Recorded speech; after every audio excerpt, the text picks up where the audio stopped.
safiirka Soomaaliland u fadhiya Imaaraadka Carabta ambassador Baasha Cawil oo soo gaadhay magaalada Burco ayaa maanta kaarkiisa codaynta waxa uu ka qaatay xarunta Sooyaal ee magaalada Burco. Gudoomiyaha gobolka Togdheer Maxamuud Cali Saleebaan Rama oo ku sugnaa goobta uu safiirku ka qaadanayay kaarka codbixinta ayaa xusay in xilligan ay hawshii kaar qaadashada ee gobolka Togdheer marayso meel gabagabo ah isagoo u hambaliyeeyay gudoomiyuhu shacabka Togdheer sida ay u qaateen kaararkoodii codbixinta. Waxa uu sidoo kale barasaabku u duray mas'uuliyiinta ka tirsan xukuumadda ee iska diiwaan galiyay gobolka Togdheer oo ku sugan caasimadda Hargeysa oo aan wali qaadan kaararkoodii codbixinta oo yaala magaalada Burco.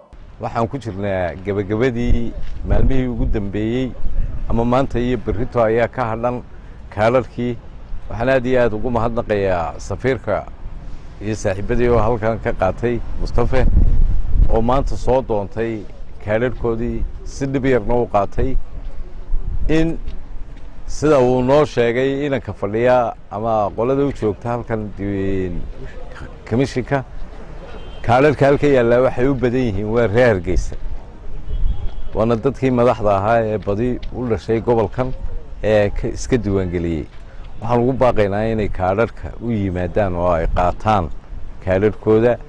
berri baa hadhay wixii ka dambeeya shaqadii komishinku ugu talagaluun baa ka soconaysa.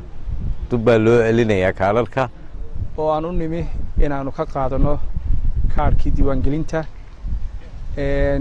waqti imika laga joogo muddo malaha imika sanadii ka yar bay ahayd markii diiwaangelinta iyo hawsha diiwaangelintu bilaabantay.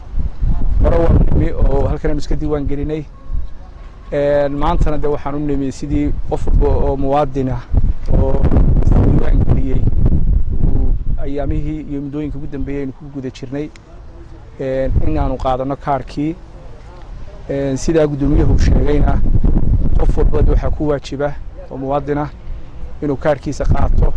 runtii adarkiisa inuu baashi uga yimi safiirku in Imaaraadka inuu kaarkiisa qaato oo halkan ku sugan yahay oo idila hadlay.